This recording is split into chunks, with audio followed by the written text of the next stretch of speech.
তো হ্যালো বন্ধুরা, আজ চলে যাবো আমরা মেঘালয় থেকে বাড়ি। তোমরা এর আগে ভিডিওগুলোতে দেখেছিলে যে আমরা মেঘালয় ঘুরতে এসেছিলাম, তো আজ যাবো আমরা বাড়ি। তো আমাদের গাড়ি এখানে চলে এসেছে আর আমরা এখান থেকে চাটা খেয়ে কিন্তু আর একটা রেস্টুরেন্টে চলে এসেছি এখানে মানে ব্রেকফাস্ট করার জন্য। আর তারপরে চলে গেছিলাম আমরা কামাখ্যা মন্দির। আর এত সুন্দর ওখানে ছবি ছিল আঁকা পাহাড়ের দেওয়ালে দেওয়ালে, দারুণ লাগছিলো কিন্তু দেখতে। আর এখানে অনেক দোকান ছিল এরকম। তারপরে কিন্তু আমরা কামাখ্যা মন্দিরের উদ্দেশ্যে রওনা দিই। আর এটা কিন্তু বেশিক্ষণ আমাদের হাঁটতে হয়নি, গাড়ির ভিতরেই আমাদের নিয়ে গেছিলো। তারপরে ওখান থেকে একটা আইসক্রিম খেয়ে আমরা মন্দিরের ভিতরে ঢুকে যাই।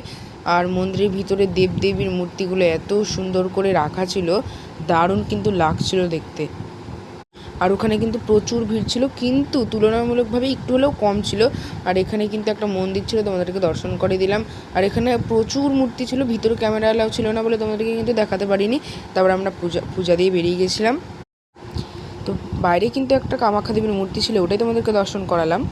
মেঘালয় আর একটা পার্টে তোমাদের সাথে দেখা করবো। আজকের মতন বাই।